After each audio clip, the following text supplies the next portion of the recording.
सभी भक्तों को जय बाबा की। एक बार फिर मैं आप सभी भक्तों के समक्ष उपस्थित हुआ हूँ भक्ति सागर पंचद्वार बराड़ा धाम चैनल के माध्यम से। देखो, अब तक हमने अनेकों वीडियो बनाई और अनेकों वीडियो में कुछ वीडियो ऐसी भी हैं जिन वीडियो में मैं गुस्सा भी हुआ हूँ, तेज आवाज में भी बोला हूँ।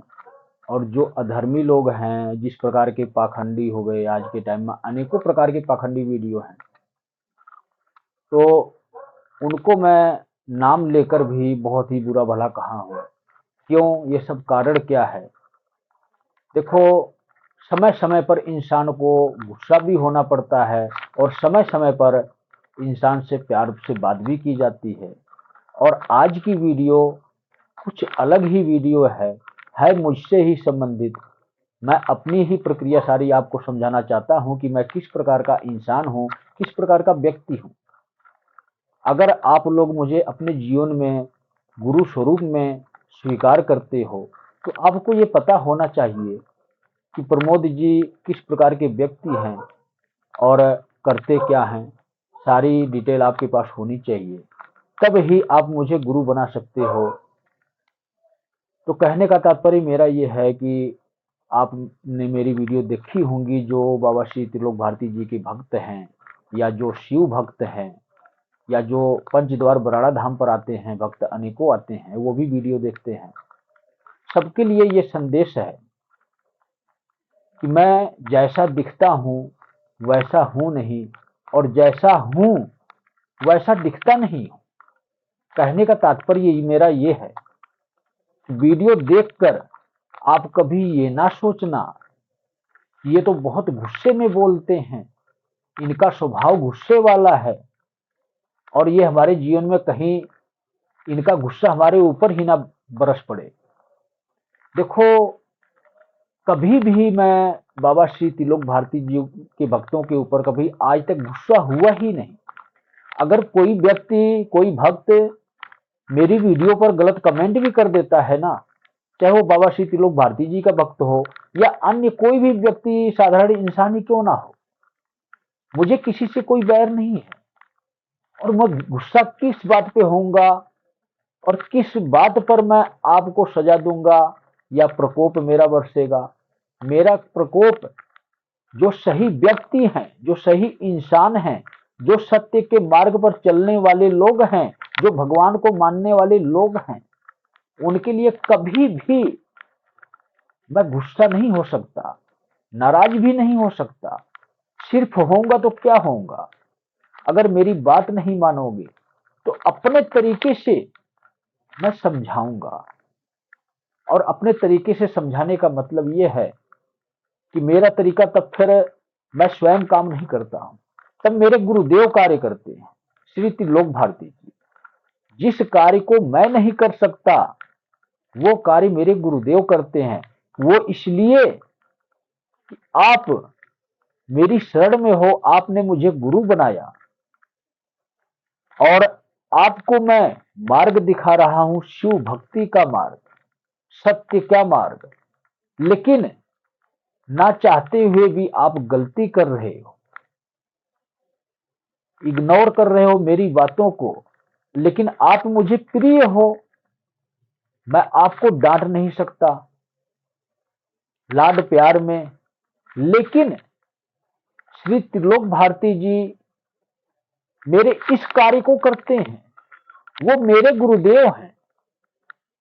जिस कार्य को मैं नहीं कर सकता, एक लाड प्यार में अपने शिष्यों को या अपने बालकों को, जिनको मैं शिव के मार्ग पर ले जाना चाहता हूं, जो मार्ग श्री त्रिलोक भारती जी दिखा रहे हैं, उस मार्ग पर ले जाना चाहता हूं, डांट फटकार नहीं लगा सकता, वो कार्य स्वयं श्री त्रिलोक भारती जी करते हैं। उन भक्तों को बाबा श्री त्रिलोक भारती जी अपने तरीके से समझाते हैं और उनका तरीका निराला ही होता है।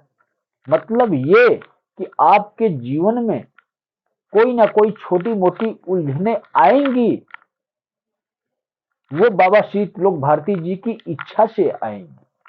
और वो उलझने, वो अड़चने किसी भी प्रकार की समस्या नहीं पैदा करेंगी। समस्या आने से पहले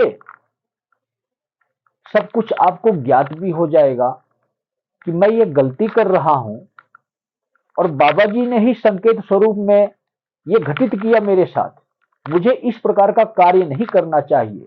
कहने का मतलब मेरा यह है कि जो कार्य आप कर रहे हो, जो गलत कार्य है, जिस मार्ग पर चल रहे हो आप, अगर आप मेरे समझने से नहीं समझते हो, वो कार्य बाबा श्री त्रिलोक भारती जी कर देते हैं। जिस जिस कार्य को करने में मैं असमर्थ रहता हूं। क्यों? कारण सिर्फ यही है कि आप मेरे लिए प्रिय हो।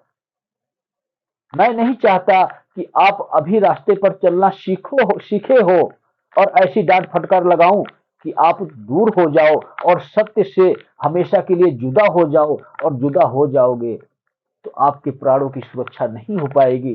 इसी लाड प्यार की वजह से मैं थोड़ी ढील दे देता हूं, लेकिन श्री त्रिलोक भारती जी कोई ढील नहीं देते हैं। तो संकेत स्वरूप में आप लोग ये समझो कि श्री त्रिलोक भारती जी कभी भी अपने भक्तों को अपने से जुदा नहीं करना चाहते, चाहे वो बुरी आदतों वाला हो या अच्छी आदतों वाला हो। इनकी कोशिश यही होती है कि आज नहीं तो कल समझ जाएगा, और जो नहीं समझता है, जो श्री त्रिलोक भारती जी को ठुकरा देता है, उसको श्री त्रिलोक भारती जी कभी नहीं अपनाते हैं। मतलब ये कि अगर त्रिलोक भारती जी ने आपको ठुकरा दिया तो हमेशा के लिए शिव ने आपको ठुकरा दिया। अगर मैंने आपको ठुकराया तो श्री त्रिलोक भारती जी संभाल लेंगे आपको, बचा लेंगे आपको। बस इतना आप याद रखना, अपने जीवन में मुझे ठुकरा देना, मुझे अपना गुरु ना बनाना, लेकिन श्री त्रिलोक भारती जी को अपने जीवन में कभी ना ठुकराना। अगर उनको ठुकरा दिए तो शिव को ठुकरा दिए, क्योंकि शिव ही इस कलयुग में एक ऋषि मुनि तपस्वी का जीवन जीने के लिए एक अपना असली स्वरूप छिपाने के लिए एक गुरु स्वरूप में इस कलयुग में स्वयं शिव ही अवतरित हुए हैं। वो क्यों? इसके पीछे भी एक कारण है, रहस्य है। और रहस्य वो है तो क्या है? वो रहस्य ही यही है कि कलयुग आज अपनी चरम सीमा पे पहुंच चुका है। अंत होने का समय आया नहीं है, लेकिन इंसानों के अंत होने का समय अवश्य आ गया। इसी कलयुग की वजह से आज इस सृष्टि में जो भी परिवर्तन की लीला लिखी जाएगी, इसी कलयुग की वजह से। कहने का मतलब मेरा यह है कि कलयुग इतना तीव्रता से आगे बढ़ा कि समय से पहले ही जीत हासिल करने के मुकाम पर आकर खड़ा हो चुका है। और जीत हासिल ना हो उसके लिए स्वयं शिव ने अपना एक गढ़, एक तुच्छ गढ़ मैं इसलिए कहता हूं कि शिवगढ़ हमेशा शिव के चरणों के दास होते हैं। चरणों के दास होने का तात्पर्य आप लोग समझते हो, और जो नहीं समझते हो तो मैं आप लोगों को समझा देता हूं।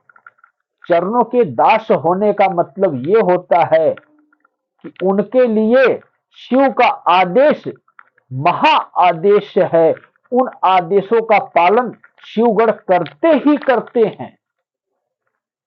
तो मैं उस शिवगढ़ों में से एक श्रेष्ठ शिवगढ़ हूं, जिसको कार्यभार शिव ने दिया कि जाओ इस पृथ्वी पर जन्म लो और शिव युग की स्थापना करो। और मैं तो ठहरा एक साधारण मानव, एक साधारण पुरुष, जो एक अज्ञान है। जब तक इसको शिक्षा नहीं मिलेगी, जब तक इसको ज्ञान नहीं मिलेगा, तब तक ये युग परिवर्तन कैसे करेगा? वही ज्ञान स्वयं शिव देने के लिए श्री त्रिलोक भारती जी के स्वरूप में, एक ऋषि मुनि तपस्वी के स्वरूप में इस कलयुग में पृथ्वी पर अवतरित हुए, जिन्होंने घोर तपस्या की, पहले अपने आप को, स्वयं को पहचानने के लिए कि मैं किस कार्य के लिए इस पृथ्वी पर आया हूं। इसीलिए ऋषि मुनि तपस्वी का जीवन है श्री त्रिलोक भारती जी का। आप लोगों ने श्री त्रिलोक भारती जी की बचपन की कथा सुनी होंगी। अगर नहीं सुने होंगे तो आप भक्ति सागर पंचद्वार बराड़ा धाम चैनल पर कभी भी देख सकते हो, सुन सकते हो कि बचपन का जीवन उनका कैसा था।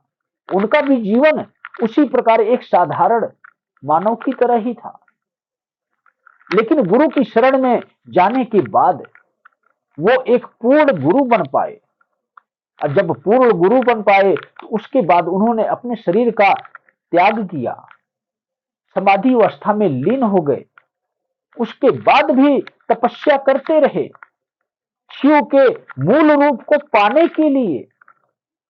जब उनका मूल रूप पूर्ण हुआ, उसके बाद श्री त्रिलोक भारती जी का सजाड़ा धाम, एक पवित्र तीर्थ स्थल जो है, तपोभूमि है, वो निर्माण हुआ। मतलब ये कि श्री त्रिलोक भारती जी अपने मूल रूप में, शिव के स्वरूप में जब पूर्णतः आ चुके थे, तो उसके बाद ही प्रकट हुए इस पृथ्वी पर। तब उन्होंने इस दुनिया के दुख हरने शुरू किए, जो कलयुग में बहुत ही विकराल स्वरूप में राक्षस इंसानों के अंदर घुसे पड़े थे। उस प्रकार के व्यक्ति ऑटोमेटिक ही श्री त्रिलोक भारती के धाम की तरफ खींचने लग गए। इस प्रकार से श्री त्रिलोक भारती जी की कार्यशैली रही। इस कलयुग में जब बाबा श्री त्रिलोक भारती जी का धाम बना, बहुत से लोगों का दुख भी दूर हुआ, बहुत से बड़े बड़े राक्षसों का संहार भी हुआ। वहीं से शुरू हुआ इस काल पुरुष की गुरु दीक्षा। वही मेरा वो स्कूल था, सजाड़ा धाम, जहां पर मैंने सारी प्रक्रिया सीखी, युद्ध लड़ने की प्रक्रिया सीखी, इन राक्षसों से किस प्रकार से कैसे लड़ते हैं एक पेशी के माध्यम से। ठीक 6 महीने तक वही रहा मैं सजाड़ा धाम पर।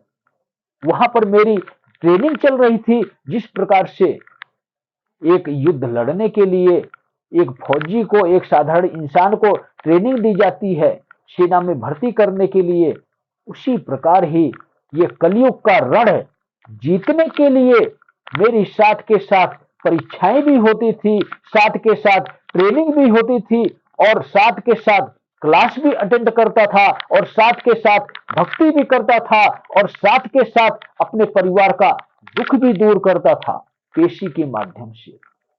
इतने सारे कार्य एक साधारण इंसान श्री त्रिलोक भारती जी के धाम पर रहकर, एक गुरु की शरण में रहकर एक साथ ये सारे कार्य किया है।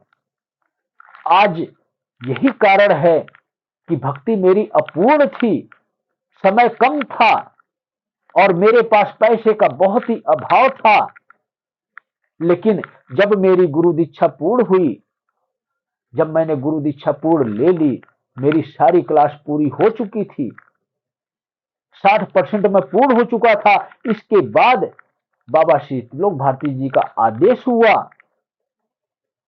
कि मेरे नाम से कुछ जगह का हिस्सा, भूमि का हिस्सा समर्पित करो। वो जगह का हिस्सा, वो भूमि का हिस्सा बहुत ही छोटा सा, मात्र 30 दूना 60, लगभग समझ लो आप 71-72 गज भूमि का हिस्सा मैंने श्री त्रिलोक भारती जी को समर्पित किया गुरु स्वरूप में। क्योंकि मैं उस वक्त श्री त्रिलोक भारती जी को सब कुछ मानता था, सब कुछ समझता था कि मेरे माँ बाप आप ही हो, भाई बहन आप ही हो, गुरु आप ही हो, भगवान आप ही हो। अपने आप को, अपने स्वयं को मैं श्री त्रिलोक भारती जी के चरणों में समर्पित कर चुका था।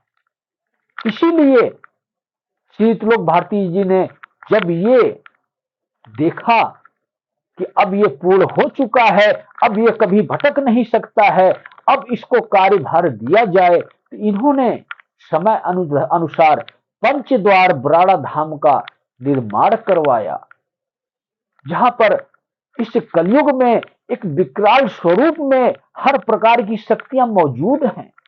जिस प्रकार से गुरु स्वरूप में, एक महागुरु के स्वरूप में, एक सर्वश्रेष्ठ गुरु के स्वरूप में श्री त्रिलोक भारती जी विराजमान है।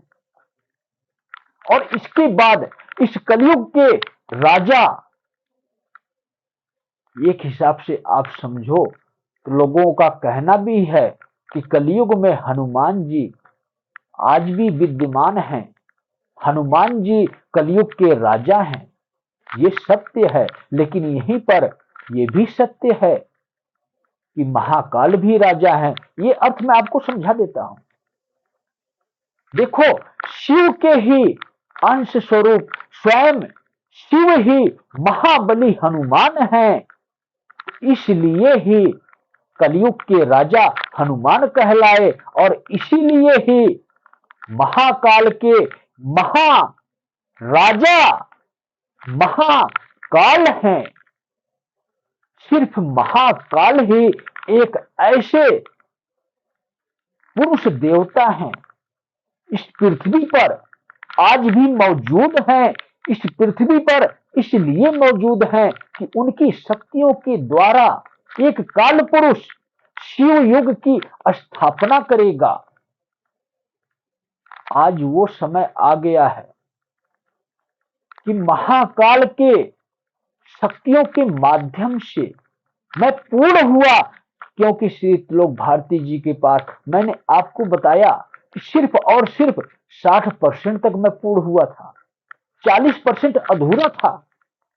लेकिन पंचद्वार बराड़ा धाम में ऐसी ऐसी विकराल शक्तियां हैं जो कलयुग में कार्यरत हैं, जो कि पहले भी हमने आपको वीडियो में बताया है कि पंचद्वार बराड़ा धाम का महत्व क्या है और पंचद्वार बराड़ा धाम में किस किस प्रकार की शक्तियां हैं। लेकिन आज भी मैं आपको एक बार दोबारा से समझा देता हूं, क्योंकि समय आ चुका है कि आप लोग इन बातों को गहराई से समझो। पंचद्वार बराड़ा धाम क्यों बना?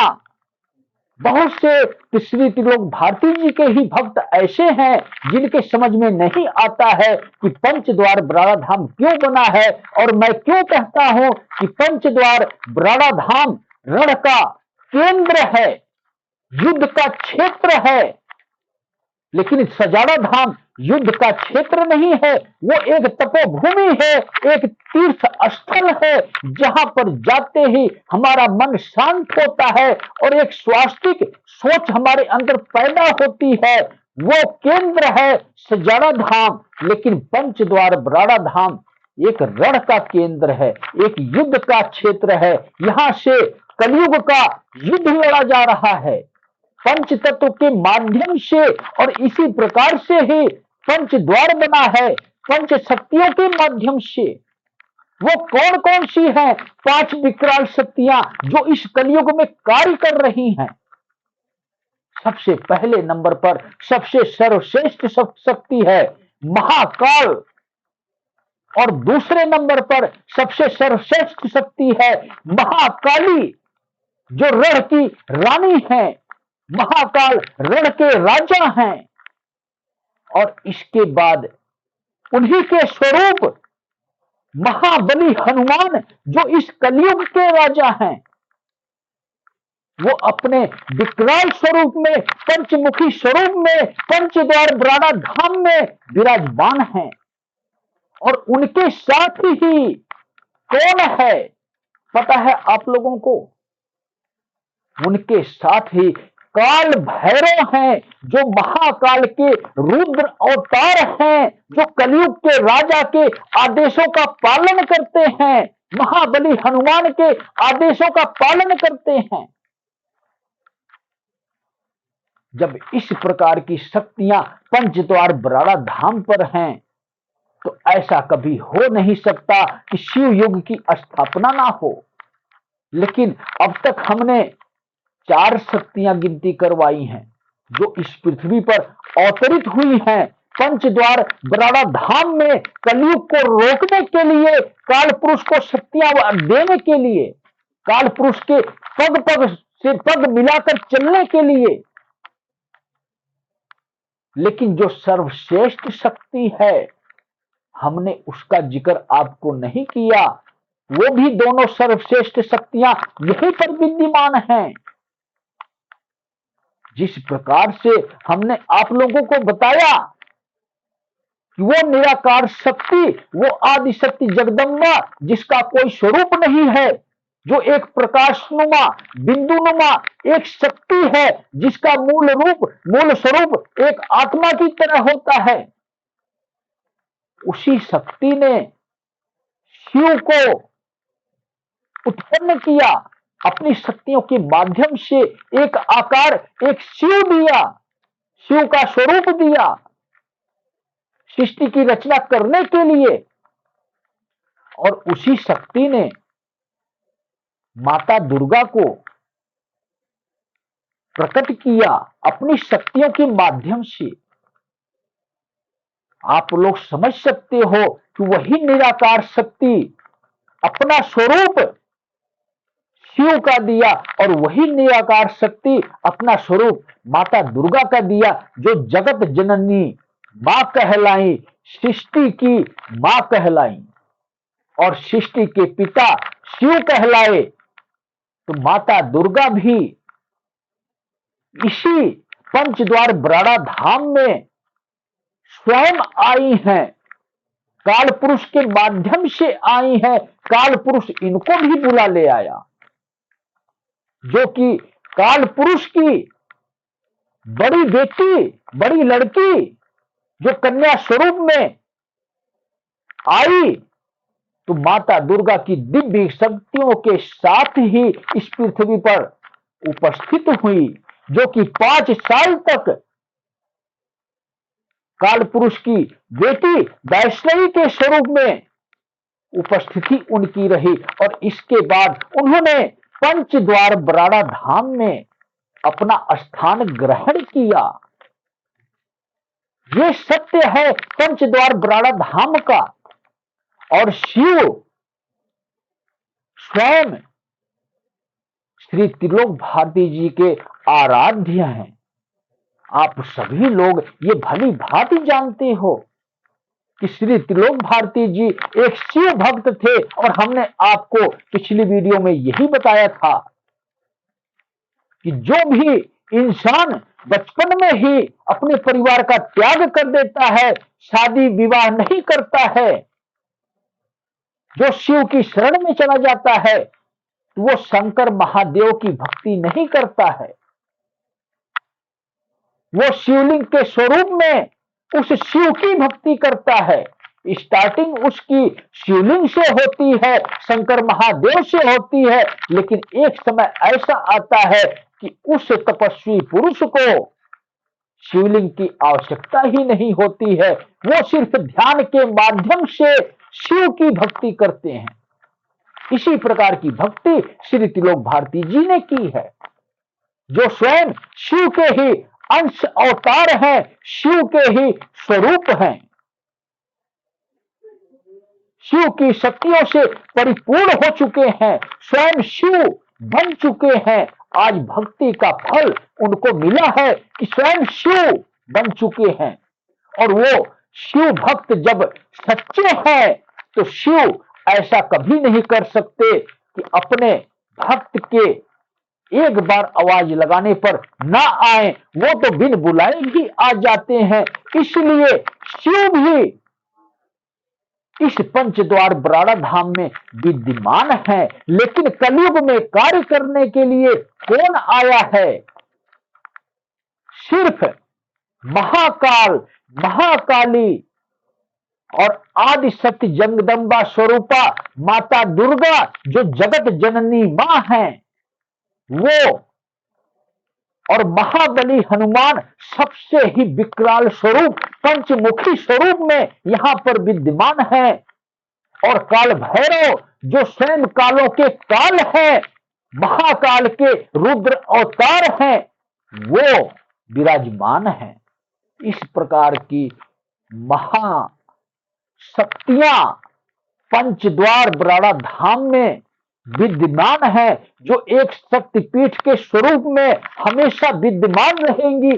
अगला जो युग आएगा, शिव युग के बाद जो कल की अवतार होगा, उस युग में भी ये शक्तियां विद्यमान होंगी, क्योंकि कल की भगवान भी जो विष्णु का अवतार होने वाला है, वो भी इन शक्तियों का उपयोग करेंगे। क्योंकि हमने आपको बताया था कि शिव युग की स्थापना के लिए जितने भी शिवगण अवतरित हुए हैं इस पृथ्वी पर, वो सभी शिवगण जितनी भी शक्तियां अर्जित करेंगे कार्य करने के लिए, ये सभी शक्तियां, ये दिव्य शक्तियां हुए। इन दिव्य शक्तियों को विष्णु जी को समर्पण करके जाएंगे। तभी तो मैं कहता हूं ये दिव्य अवतार होना है। दिव्य शक्तियों से सुसज्जित होकर कल की भगवान चलेंगे और सेकंडों से पहले ही हर कार्य करने में सक्षम होंगे और कम से कम समय में नवे युग का आरंभ होगा, जो दोबारा से वही युग की प्रक्रिया शुरू होगी। सतयुग दोबारा फिर से शुरू होगा। लेकिन इतना महत्वपूर्ण कार्य मैं कर रहा हूं, स्वयं कर रहा हूं। सारी सच्चाई आप सभी लोगों के बीच रख रहा हूं। क्या कारण है इसका? आप लोग ये समझते होंगे कि अपने आप को बड़ा दिखाना चाहते हैं, अपने आप को बड़ा साबित करना चाहते हैं, अपने आप को सर्वश्रेष्ठ गुरु का दर्जा देना चाहते हैं, अपने आप को भगवान साबित करना चाहते हैं। ये सब आप लोगों की भूल है। मैं सिर्फ और सिर्फ एक तपस्वी जीवन जीने वाला साधारण व्यक्ति हूं, साधारण इंसान हूं। लेकिन कलयुग की शरण में रहने वाला कोई भी इंसान है अगर, तो उसके लिए काल पुरुष हूं। उसके जीवन का निर्धारण मेरे हाथों में है। इस कलयुग में जितने भी जीव जंतु प्राणी हैं, सबकी लिस्ट मेरे पास है, सबका हिसाब किताब मेरे पास है।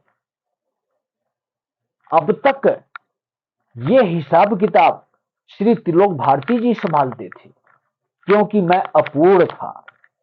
मेरे अंदर वो योग्यता नहीं थी कि मैं इस कार्यभार को संभाल सकूं। लेकिन आज मैं आपको सच बताता हूं कि जुलाई की गुरु पूर्णिमा से मेरा राज्याभिषेक होने जा रहा है।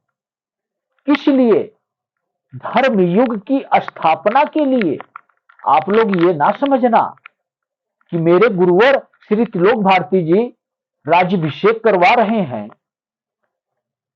ये दुनिया पर राज करने के लिए।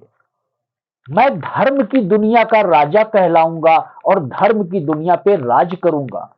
धर्म की दुनिया पे राज करने का मतलब यह है कि कोई भी मेरे रहते हुए कलयुग की शक्तियां किसी भी इंसान को परेशान नहीं कर सकती। और मेरा जीवन कैसा है ये मैंने आपको बताया, लेकिन और विस्तार में थोड़ा आपको समझा देता हूं।